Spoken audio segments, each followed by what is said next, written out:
Mga kapuso, tuloy-tuloy po ang pagtutok at pagsaksi sa pinakamalalaki at pinalaking balita at impormasyon ng ating kapuso na si PR Kanghel sa kanyang muling pagpirma ng kontrata sa GMA Network. Nakatutok si Bon Aquino.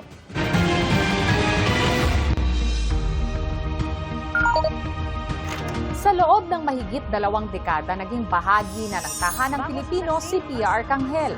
Saksi sa mga mahalagang pangyayari sa loob at labas ng bansa. 2002, naging bahagi ng GMA Network si Pia bilang reporter. Magandang tanghali po. Naging mukha ng pagbabalita tuwing weekend mula 2010 at naging bahagi ng Liga ng Katotohanan mula 2014. Ako po si PR Kanghel. Hanggang bukas para sa Pilipino. Sama-sama tayong magiging saksi! Feature the brilliant mind. Ang kanyang paghahatid impormasyon hindi na lang sa TV, kundi maging sa online platforms. Muling pumirma ng kontrata si Pia sa GMA Network bilang anchor ng late-night newscast na Saksi at ng 24 Oras Weekend. Present sa contract signing sina GMA Network President and CEO Gilberto R. Duavit Jr., GMA Senior Vice President and Head for GMA Integrated News, Regional TV and Synergy Oliver Victor B. Amoroso, at Vice President and Deputy Head for News Programs and Specials Michelle S. Seva. Nagpayag naman ang kanyang pagbati at pasasalamat sa pamamagitan ng isang video message si GMA Network Chairman Attorney Felipe L. Gozon.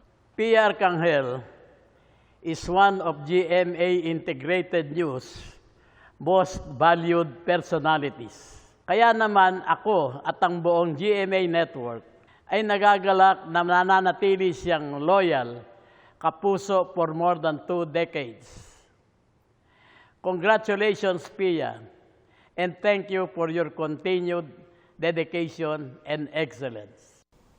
Isa akong tagahanga ni Pia at nagpapasalamat sa pagkakataon, Pia, na pasalamatan ka dahil isa kang ehemplo ng tunay at inaasam-asam na kapuso.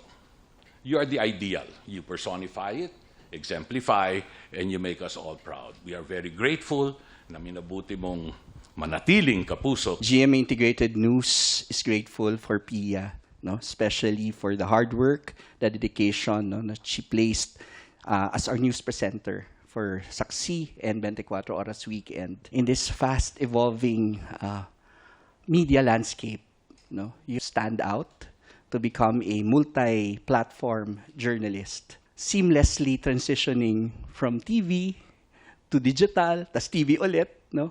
So maraming salamat, Pia. For me, it's actually not just a workplace, it's family, it's a home. I've been so lucky to work with, such great bosses, great peers, na ang dami kong natututunan sa kanila, and we uphold the same values. Thank you so much. Thank you, sir. Thank you, ma'am. Thank you, Sir Oli, for continuing to give me the trust and support. And I promise, susuklian ko po yon ng paglilingkod sa bayan at ng mas malawak na misyon, sir. Thank you very much. Para sa GMA Integrated News, Bon Aquino, Nakatutok, 24 Oras.